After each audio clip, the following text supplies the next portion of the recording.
Hey friends, so tonight I am going to be reading from one of my favorite all-time books by Robert E. Howard called A Gent from Bear Creek. Many of you who have heard me reference this before or have heard me read something from Robert E. Howard will recognize this as the character Breckenridge Elkins, and will perhaps be cringing if you've heard my reading in December, but I'm actually going to read the first chapter from my favorite of those books. It's called A Gent from Bear Creek, and this chapter that I'm going to read tonight was written specifically to tie together a bunch of short stories that Robert E. Howard had written for different action magazines. He's more famously known for creating Conan the Barbarian. In fact, on the book cover, this is the same edition that I bought when I was a boy, when I discovered this book, and I was drawn to it because I saw Robert E. Howard and I saw Conan the Barbarian, and I liked those characters, or I liked Conan so much. I thought, okay, maybe I'll like this. I didn't really like westerns that much, but basically I was on a camping trip with my family, and we went to a used bookstore, and it was like $1 a bag. And so I picked it up and I put it in there. It wasn't very big. I used to read a ton of fantasy and science fiction in the summers when we were camping.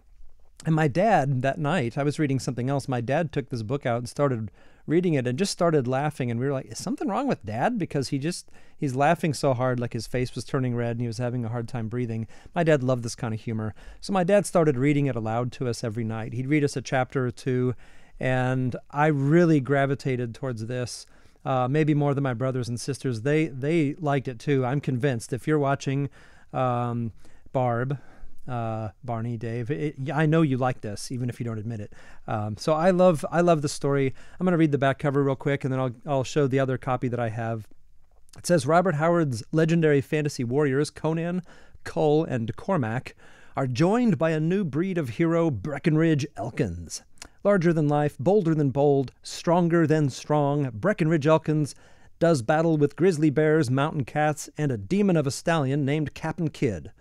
Known as the terror of the Humboldt Mountains, Elkins' exploits take him from Chawed Ear to Warpaint to Grizzly Claw, leaving a trail of mirth and destruction in his wake. And that is a great description. I actually think these are the best stories that Robert E. Howard ever wrote, and he wrote a ton of them. The book was actually published posthumously. He died before it came out. And in fact, he never saw any of his novels in print. He saw some short stories, quite a few short stories in print. Many of them he didn't make money on because the magazines didn't pay in a timely fashion. And so even though his short stories have all remained in print and they've been reprinted endlessly and anthologized endlessly, he made very little money on his writing. So, unfortunately, the first edition, which was published in Britain, is all but lost. I think there are 4 copies still in existence, known to exist anyway. So what I have here is a first American edition. They printed about 690 of these, and I happen to have one. This was in 1965, so a good 30 years or so after the first edition had come out. But here it is, published by Donald Grant. And this one has in the flap as a description of the book, A Gent from Bear Creek by Robert E. Howard. Breckenridge Elkins, the Gent from Bear Creek, is one of the most engaging characters it has been our good fortune to encounter for a very long time. 6.5 feet tall, possessing the strength of an ox, the modesty of a Munchausen, and a demon of a horse called Captain Kidd, Breckenridge is the terror of the Humboldt Mountains. His adventures in Chawed Ear, Warpaint, Grizzly Claw, and other roaring western towns are related in the vernacular of the backwoods and make most hilarious and entertaining reading. A Gent from Bear Creek is no ordinary western. In some respects, one might call it a superhero western, for Breckenridge Elkins is far from ordinary, and the tales relating to him are far-fetched enough to border on science fantasy. That's one of the things that makes this story, this collection of stories so unusual, is that I think he hit the sweet spot. Conan is an interesting character, but not nearly as interesting as Breckenridge Elkins. What works for him as a character is that he's a big lummox of kind of an idiot, but he's got a good heart. And so he always does the wrong thing, and it always ends up pretty much okay. though he does leave a trail of destruction behind him. And the problem is he never recognizes that he was the cause of all of the problems, and that's what makes it funny. This book, I was going to say the most of the short stories that he wrote in this were written for magazines, but the first chapter and the last chapter he wrote for the novel, and then he changed a few of the openings and endings of the short stories so that they would work as chapters. And in my opinion, it actually works really well as a novel if you know that going in and you know what to expect.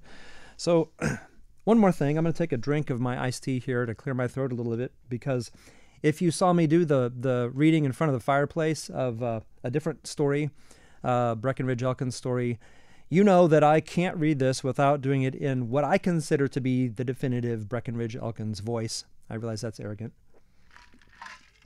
but it's the voice that I hear when I think of Breckenridge Elkins. So that's what I'm going to do. I'm going to start out by reading chapter 1, and a little show and tell here. I bought this. I searched for a first edition copy for quite a while, one that I could afford. This one's great condition. Took me a while, and I finally found it like 7 years ago, and when it arrived, there's a Polaroid in here someone was using as a bookmark. I have no idea who this is. You might find this entertaining. It's the sort of thing you sometimes find in old books. I have another old book that I got called Admiral of the Ocean Seas that has, I think, 6 four-leaf clovers pressed into the leaves. Anyway, a little aside here. So, chapter 1 that I'm going to read tonight for your edification is called Striped Shirts and Busted Hearts. If Joel Braxton hadn't drawed a knife whilst I was beating his head agin a spruce log, I reckon I wouldn't have had that quarrel with Glory McGraw, and things might have turned out different to what they did. Paps always said the Braxtons was no-account folks, and I allow he's right. First thing I knowed, Jim Garfield hollered, "Look out, Breck, the yaller hound's got a knife!" And then I felt a kind of sting and looked down and seen Joel had cut a big gash in my buckskin shirt and scratched my hide trying to get at my innards. I let go of his ears and taken the knife away from him and throwed it into a blackjack thicket and throwed him after it. They warn't no use in him belly-aching like he done just because they happened to be a tree in his way. I don't know how he expects to get throwed into a blackjack thicket without getting some hide knocked off. But I am a good-natured man, and I was a easy-going youngster even then. I paid no heed to Joel's bloodthirsty threats whilst his brother and Jim Garfield and the others was pulling him out of the brush and dousing him in the creek to wash the blood off. I got onto my mule Alexander and headed for old man McGraw's cabin, where I was starting to when I let myself be beguiled into stopping with them midgets. The McGraws is the only folks on Bear Creek besides the Reynoldses and the Braxtons, which ain't no kin to me one way or another. And I'd been sweet on Glory McGraw ever since I was big enough to wear breeches. She was the tallest, finest, purtiest gal in the Humboldt Mountains, which is covering considerable territory. They weren't a gal on Bear Creek, not even my own sisters, which could swing a axe like her, or fry a bear steak as tasty, or make hominy as good, and they weren't nobody, man or woman, which could outrun her. Less'n it was me. As I come up the trail that led up to the McGraw cabin, I seen her just scooping a pail of water out of the creek. The cabin was just out of sight on the other side of a clump of alders. She turned around and seen me, and stood there with the pail dripping in her hand and her sleeves rolled up, and her arms and throat and bare feet was as wide as anything you ever seen, and her eyes was the same color as the sky, and her hair looked like gold dust when the sun hit it. I taken off my coonskin cap and said, "Good morning, Glory. How are you all this morning?" "Joe got kicked right severe by a pap sorrel mare yesterday," she says. "Just knocked some hide off, though. Outside of that, we're all doing fine. Are you glued to that mule?" "No'm," I says, and clumb down and says, "Let me tote your pail, Glory." She started to hand it to me, and then she frowned and pinted at my shirt and says, "You been fighting again?" "Nobody but Joel Braxton," I said. "'Twar nothing. He said mosquitoes in the Injun territory was bigger than what they be in Texas." "What you know about it?" says she. "You ain't never been to Texas." Well, he ain't never been to the Injun territory neither, I said. 'Tain't the mosquitoes, it's the principle of the thing. My folks all come from Texas, and no Braxton can slander the state around me. You fight too much, she said. Who licked? Why, me, of course, I said. I always do, don't I? This harmless statement seemed to irritate her. I reckon you think nobody on Bear Creek can lick you, she sneered. Well, I says truthfully, nobody ain't up to now, outside of Pap. You ain't never fit none of my brothers, she snapped. That's why, I said, I've took quite a lot of sass off of them gangling mavericks just because they was your brothers, and I didn't want to hurt 'em. Gals is funny about some things. She got mad and jerked the pail out of my hand and says, Oh, is that so? Well, let me tell you right now, Breckenridge Elkins, the littlest one of my brothers can lick you like a balky hoss, and if you ever lay a finger on one of 'em, I'll fix you.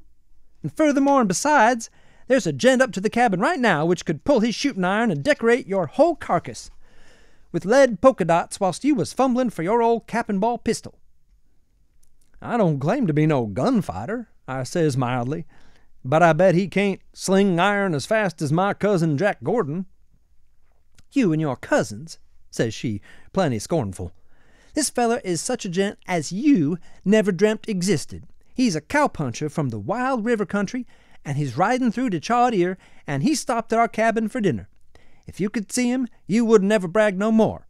You with that old mule and them moccasins and buckskin clothes. Well, gosh, Glory, I says, plumb bewildered. What's the matter with buckskin? I like it better than homespun. Ha! Sneered she. You ought to see Mr. Snake River Wilkinson. He ain't wearing neither buckskins nor homespun. Store-bought clothes. I never seen such elegance. Star-top boots and gold-mounted spurs and a red neckcloth. He said silk. I don't know, I never seen nothing like it before. And a shirt all red and green and yaller and beautiful. And a white Stetson hat and a pearl-handled six-shooter and the finest hoss and riggins you ever seen, you big dummocks. Oh, well, gosh, I said, getting irritated. If this here Mr. Wilkinson is so blame gorgeous, why don't you marry him? I ought not to have said it. Her eyes flashed blue sparks. I will, she gritted. You think a fine gentleman like him wouldn't marry me, eh? I'll show you. I'll marry him right now. And impulsively shattering her water bucket over my head, she turned and run up the trail. Glory, wait, I hollered, but by the time I got the water out of my eyes and the oak splinters out of my hair, she was gone. Alexander was gone too. He'd taken off down the creek when Glory started yelling at me because he was a smart mule in his dumb way and could tell when thunder showers was brewing. I run him for a mile before I caught him, and then I got onto him and headed for the McGraw cabin again. Glory was mad enough to do anything she thought would worry me, and they weren't nothing would worry me more than for her to marry some derned cowpuncher from the river country. She was plumb wrong when she thought I thought he wouldn't have her. Any man which would pass up a chance to get hitched with Glory McGraw would be a dern fool. I don't care what color his shirt was. My heart sunk into my moccasins as I approached the alder clump where we'd had our row. I figured she'd stretch things a little talking about Mr. Wilkinson's elegance, because who ever heard of a shirt with 3 colors into it, or gold-mounted spurs? Still, he was bound to be rich and wonderful from what she said, and what chance did I have? All the clothes I had was what I had on, and I hadn't never even seen a store-bought shirt, much less owned one. I didn't know whether to fall down in the trail and have a good ball, or go get my rifle gun and lay for Mr. Wilkinson. Then, just as I got back to where I had saw Glory last, here she come again, running like a scart deer with her eyes all wide and her mouth open. "Breckenridge," she panted. "Oh, Breckenridge, I played hell now." "What you mean?" I said. "Well," says she, "that there cowpuncher, Mr. Wilkinson, had been casting eyes at me ever since he arrived at our cabin, but I hadn't give him no encouragement. But you made me so mad a while ago, I went back to the cabin and I marched right up to him and I says, 'Mr. Wilkinson, did you ever think about getting married?' And he grabbed me by the hand and he says he, 'Gal, I've been thinking about it ever since I seen you chopping wood outside the cabin as I rode by. Fact is, that's why I stopped here. I was so plumb flabbergasted I didn't know what to say, and the first thing I knowed, him and Pap was making arrangements for the wedding. "Oh, gosh," I said. She started wringing her hands. "I don't want to marry Mr. Wilkinson," she hollered. "I don't love him. He turned my head with his elegant manners and striped shirt. What'll I do? Pop sot on me marrying the feller." "Well, I'll put a stop to that," I says. "No derned cow country dude can come into the Humboldts and steal my gal. Are they all up to the cabin now?" "They're arguing about the wedding gift," says Glory. "Pap thinks Mr. Wilkinson ought to have him $100. Mr. Wilkinson offered him his Winchester instead of the cash. Be careful, Breckenridge. Pap don't like you much, and Mr. Wilkinson has got an awful mean eye, and his scabbard end tied to his leg." "I'll be plumb diplomatic," I promised, and got onto my mule Alexander and reached down and lifted Glory on behind me, and we rode up the path till we come to within maybe 100 foot of the cabin door. I seen a fine white hoss tied in front of the cabin, and the saddle and bridle was the most elegant I ever seen. The silver work shone when the sun hit it. We got off, and I tied Alexander, and Glory hid behind a white oak. She weren't scared of nobody but her old man, but he sure had her number. "Be careful, Breckenridge," she begged. "Don't make Pap or Mr. Wilkinson mad. Be tactful and meek." So I said I would, and went up to the door. I could hear Mis' McGraw and the other gals cooking dinner in the back room, and I could hear old man McGraw talking loud in the front room. "'Tain't enough," says he. "I ought to have the Winchester and $10. I tell you, Wilkinson, it's cheap enough for a gal like Glory. It plumb busts my heartstrings to let her go, and nothing but greenbacks is going to soothe the sting." "The Winchester and $5, says a hard voice, which I reckoned was Mr. Wilkinson. "It's a prime gun, I tell you. Ain't another'n like it in these mountains." "Well," begun old man McGraw in a covetous voice, and just then I come in through the door, ducking my head to keep from knocking it agin the little log. Old man McGraw was setting there tugging at his black beard, and them long gangling boys of his'n, Joe and Bill and John, was there gawking as usual, and there on a bench nigh the empty fireplace sot Mr. Wilkinson in all his glory. I batted my eyes. I never seen such splendor in all my born days. Glory had told the truth about everything. The white Stetson with the fancy leather band, and the boots and gold-mounted spurs, and the shirt. The shirt nigh knocked my eyes out. I hain't never dreamed nothing could be so beautiful. All big broad stripes of red and yaller and green. I seen his gun, too, a pearl-handled Colt .45 and a black leather scabbard which was wore plumb smooth and the end tied down to his leg with a rawhide thong. I could tell he hadn't never wore a glove on his right hand neither by the brownness of it. He had the hardest, blackest eyes I ever seen. They looked right through me. I was very embarrassed, being quite young then, but I pulled myself together and says very polite, "Howdy, Mr. McGraw." "Who's this young grizzly?" demanded Mr. Wilkinson suspiciously. "Get out of here, Elkins," requested old man McGraw angrily. "We're talking over private business. You get." "I know what kind of business y'all are talking over," I retorted, getting irritated. But I remembered Glory said be diplomatic, so I said, "I come here to tell you the wedding's off. Glory ain't going to marry Mr. Wilkinson. She's going to marry me, and anybody which comes between us had better be able to wrestle cougars and whoop grizzlies barehanded." "Why, you—" begun Mr. Wilkinson in a bloodthirsty voice as he riz on to his feet like a painter fixin' to go into action. "Get out of here," bellered old man McGraw, jumping up and grabbing the iron poker. "What I does with my daughter ain't none of your business. Mr. Wilkinson here is making me a present of his prime Winchester and $5 in hard money. What could you offer me, you mountain of beef and ignorance?"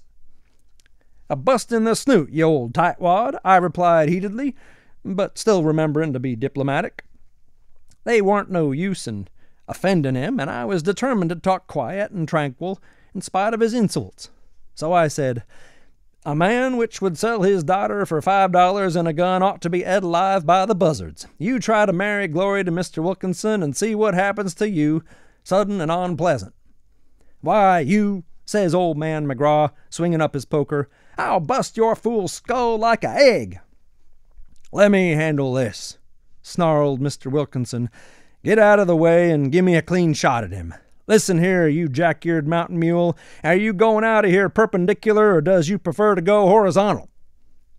Open the ball whenever you feels lucky, you stripe-bellied polecat, I retorted courteously, and he gave a snarl and went for his gun. But I got mine out first and shot it out of his hand along with one of his fingers before he could pull the trigger. He give a howl and staggered back agin the wall, glaring wildly at me, and at the blood dripping off his hand, and I stuck my old cap and ball .44 back in the scabbard and said, You may be accounted a fast gunslinger down in the low country, but you're tolerable slow on the draw to be fooling around Bear Creek. You better go on home now and... It was at this moment that old man McGraw hit me over the head with his poker. He swung it with both hands as hard as he could, and if I hadn't had on my coonskin cap, I bet it would have skipped my head some. As it was, it knocked me to my knees, me being off guard that way, and his 3 boys run in and started beating me with chairs and benches and a table leg. Well, I didn't want to hurt none of Glory's kin, but I had bit my tongue when the old man hit me with his poker, and that always did irritate me. Anyway, I seen they weren't no use arguing with them fool boys. They was out for blood, mine to be exact. So I riz and taken Joe by the neck and crotch and throwed him through a winder as gentle as I could, but I forgot about the hickory wood bars which was nailed across it to keep the bears out. He took 'em along with him, and that was how he got skinned up like he did. I heard Glory let out a scream outside and would have hollered out to let her know I was all right and for her not to worry about me. But just as I opened my mouth to do it, John jammed the butt end of a table leg into it. Such treatment would try the patience of a saint. Still in all, I didn't really intend to hit John as hard as I did. How was I to know a little tap like I give him would knock him through the door and dislocate his jawbone? Old man McGraw was dancing around trying to get another whack at me with his bent poker without hitting Bill, which was hammering me over the head with a chair, but Mr. Wilkinson weren't taking no part in the fray. He was backed up agin a wall with a wild look on his face. I reckon he weren't used to Bear Creek squabbles. I'd taken the chair away from Bill and busted over his head just to kind of cool him off a little, and just then old man McGraw made another swipe at me with his poker. But I ducked and grabbed him, and Bill stooped over to pick up the bowie knife which had fell out of somebody's boot. His back was towards me, so I planted my moccasin in the seat of his britches with considerable force, and he shot head first through the door with a despairing howl. Somebody else screamed too. That sounded like Glory. I didn't know at the time that she was running up to the door and was knocked down by Bill as he catapulted into the yard. I couldn't see what was going on outside, and old man McGraw was chawing my thumb and feeling for my eye, so I throwed him after John and Bill, and he's a liar when he said I aimed him at that rain barrel a purpose. I didn't even know they was one there till I heard the crash as his head went through the staves. I turned around to have some more words with Mr. Wilkinson, but he jumped through the winder I'd throwed Joel through, and when I tried to follow him, I couldn't get my shoulders through. So I run out the door, and Glory met me just as I hit the yard, and she gave me a slap in the face that sounded like a beaver hitting a mud bank with his tail. "Why, Glory," I says, dumbfounded, because her blue eyes was blazing and her yeller hair was nigh standing on end. She was so mad she was crying, and that's the first time I ever knowed she could cry.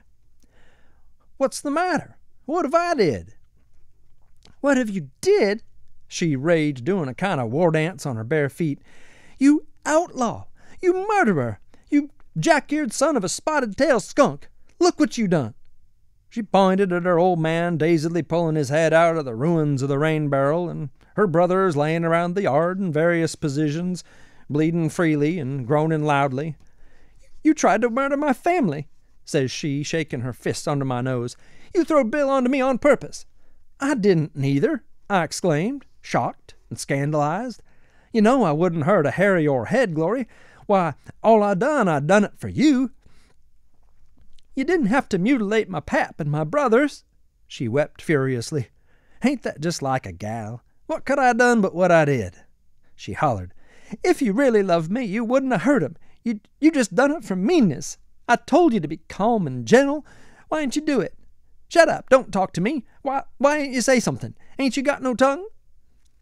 "I handled them as easily as I could," I roared, badgered beyond endurance. "It warn't my fault. If they'd had any sense, they wouldn't—" "Don't you dare slander my folks," she yelped. "What you done to Mr. Wilkinson?" The aforesaid gent just then came limping around the corner of the cabin and started for his hoss. And Glory run to him and grabbed his arm and said, "If you still want to marry me, stranger, it's a go. I'll ride off with you right now." He looked at me and shuddered and jerked his arm away. "Do I look like a dern fool?" he inquired with some heat. "I advises you to marry that young grizzly there for the sake of public safety, if nothing else. Marry you when he wants you? No, thank you. I'm leaving a valuable finger as a souvenir of my sojourn, but I figure it's a cheap price. After watching that human tornado in action, I calculate a finger ain't nothing to bother about. Adios. If I ever come within 100 miles of Bear Creek again, it'll be because I've gone plumb loco." And with that, he forked his critter and took off up the trail like the devil was after him. "Now look what you done," wept Glory. "Now he won't never marry me." "But I thought you didn't want to marry him," I says, plumb bewildered. She turned on me like a catamount. "I didn't," she shrieked. "I wouldn't marry him if he was the last man on earth, but I demands the right to say yes or no for myself. I don't aim to be bossed around by no hillbilly on a mangy mule." "Alexander ain't mangy," I said. "Besides, I weren't trying to boss you around, Glory. I were just fixing it so your pap wouldn't make you marry Mr. Wilkinson, being as we aims to marry yourselves." "Who said we aimed to?" she hollered. "Me marry you after you beat up my pap and my brothers like you done? You think you're the best man on Bear Creek? Ha! You with your buckskin breeches and old cabin ball pistol and coonskin cap. Me marry you? Get on your mangy mule and git before I takes a shotgun to you." "All right," I roared, getting mad at last. "All right. If that's the way you want to act, you ain't the only gal in these mountains. They's plenty of gals which would be glad to have me calling on 'em." "Who, for instance?" she sneered. "Ellen Reynolds, for instance," I bellered. "That's who." "All right," says she, trembling with rage.